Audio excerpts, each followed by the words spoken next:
ગુજરાતમાં કે ભારતમાં કોઈ પણ વીજ લાઈન પસાર કરવી હોય તો 1885 નો ટેલિગ્રાફ એક્ટ છે, 2003 નો ઇલેક્ટ્રિસિટી એક્ટ છે અને 2013 નો જમીન સંપાદનનો કાયદો છે. 1885 2003 આ બંને કાયદા એમ કહે છે કે મિનિમમ ડેમેજ મેક્સિમમ કમ્પન્સેશન. 2013 નો જમીન સંપાદનનો કાયદો એમ કહે છે કે માર્કેટ ભાવનું 4 ગણું ખેડૂતોને વળતર આપો.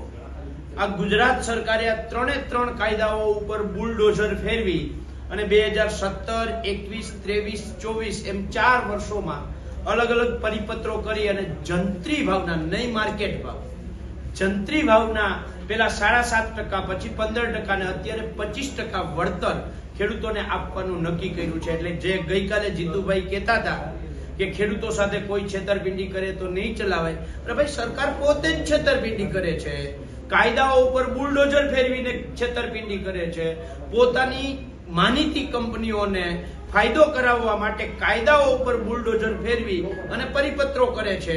અને એ પરિપત્રમાં 67 મીટરની પહોળાઈમાં કામ કરવાનો કલેક્ટરનો હુકમ હોય છે. 67 મીટર આ થાંભલો ઉભો હોય 33 મીટર આ બાજુ, 33.5 મીટર આ બાજુ, અને એ રીતે એને આ જગ્યામાં કામ કરવાનો હુકમ છે. આની બહાર જેમ જિગ્નેશભાઈએ કહ્યું એમ 0.5 કિલોમીટર સુધી ખેડૂતના ખેતરોમાં એનો માલ સામાન પાથરે છે. આમ હાથ લાંબો કરીએ એમ તાણિયાઓ, લગભગ 400 મીટરના તાણિયાઓ એ થાંભલો ઉભો કરવા માટે લગાવે છે. તો આ 67 મીટરની બહાર જે 350 મીટર ઉપયોગ કરે છે એમાં નથી ખેડૂત પાસેથી વપરાશી હક લેતા, નથી ખેડૂતને એ જમીન ભાડા કરારથી લેતા. અને આશ્ચર્ય અને દુઃખની વાત એ છે કે જે 67 મીટરના કોરિડોરને અમે ખેડૂતો માન્ય રાખીએ છીએ, પરિપત્ર મુજબ છે તેમ છતાંય માન્ય રાખીએ, તો એ 67 મીટરનો અમલ એસપીએ કરાવવાનો હોય છે, કલેક્ટરે કરાવવાનો હોય, પોલીસ પ્રશાસને કરાવવાનો હોય. આ 67 મીટરની બહાર 1 ફૂટ એ પગ મૂકે તો અહીંયા ખેડૂતનો અબાધિત અધિકાર છે કે એ પગ મૂકવા દેવાના કેટલા રૂપિયા લેવા. એની જગ્યાએ આ ખેતર તો છોડો, આસપાસના 5 ખેતરમાં ખેડૂતોને અંદર ઘૂસવા નથી દેતા. જે ખેતરનો હુકમ છે એના સિવાય ગઈકાલે અમે જે કોંઢ ગામમાં ગયા હતા, કોંઢ ગામનું સર્વે નંબર 262, જેનો કોઈ હુકમ નથી, જેને કોઈ નોટિસ નથી, પણ તેમ છતાંય ઈ ખેડૂતના ખેતરમાં પોલીસે દાદાગીરી કરી અને ત્યાં ખેતરમાં તાણિયા ખોડાવડાવ્યા. અમે ગઈકાલે બંધ કરાવડાવ્યા. તમે બધાએ જોયું છે કોંઢ ગામની અંદર જે ઓલું તાડું તોડ્યું છે ડેલાનું, ઈ ખેતરમાં નથી તાર આવતો કે નથી તાણિયો આવતો, પણ તેમ છતાંય એ ખેતરને દાદાગીરીથી પોલીસ પોતે તાળા તોડે છે. અને જ્યારે ગુજરાત પોલીસ, જેનું રક્ષણ છે તાળા તોડનારને કાયદા મુજબ જેલમાં નાખવાનું, ઈ જ પોલીસ પોતે તાળા તોડવા આવે તો અમારે ફરિયાદ કોને કરવા જાવી? જીતુભાઈ એમ કહે છે કે નંબર આપીએ છીએ એમાં ફોન કરજો. જીતુભાઈ આ વિડીયો તમને નથી દેખાતા?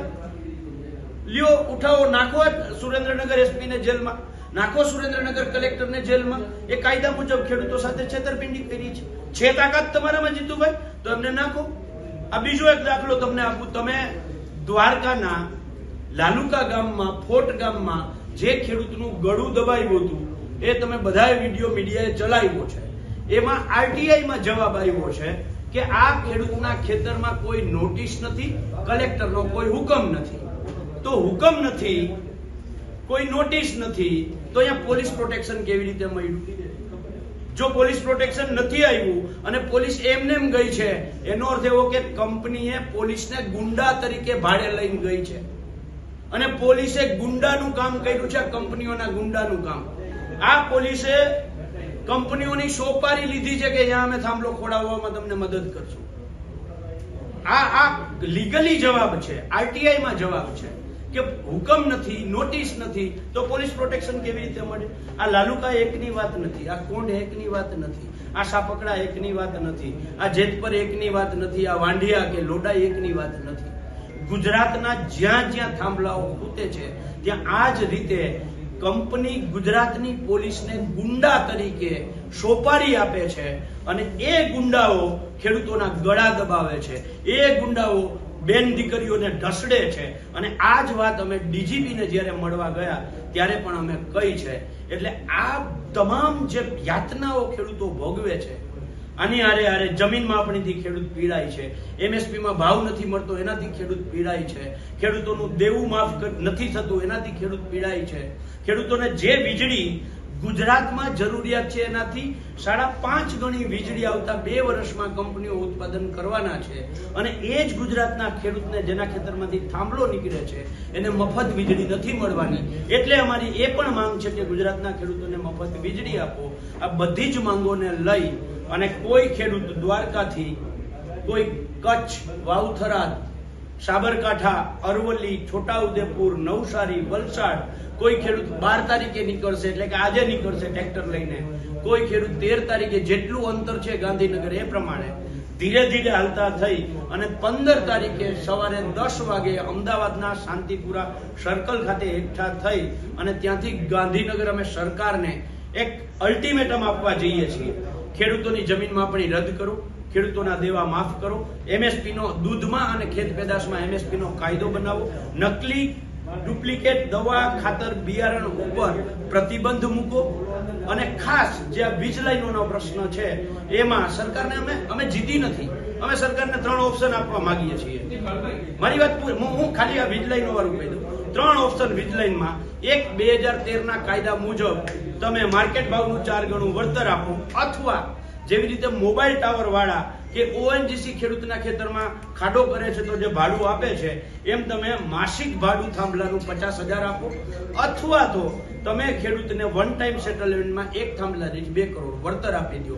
આ માંગો સાથે અમે ગાંધીનગર અલ્ટિમેટમ આપવા સરકારને 15 તારીખે જવાના છીએ. છેલ્લા 2017-18 થી અમે સતત લડીએ છીએ, એટલે તો 7% વાળી જંત્રી જો દર જે હતો એ 15% થયો, એના 25% લડવાના કારણે થયા. નંબર 2, વચ્ચે સ્થાનિક સ્વરાજ્યની ચૂંટણી આવી એની પહેલા કચ્છ કલેક્ટરને, જામનગર કલેક્ટરને, મોરબી કલેક્ટરને, રાજકોટ કલેક્ટરને, સુરેન્દ્રનગર કલેક્ટરને એ વાંઢિયાનો પ્રશ્ન હોય, લોડાઈનો પ્રશ્ન હોય, રાશનપરનો પ્રશ્ન હોય, અમે લડ્યા છીએ.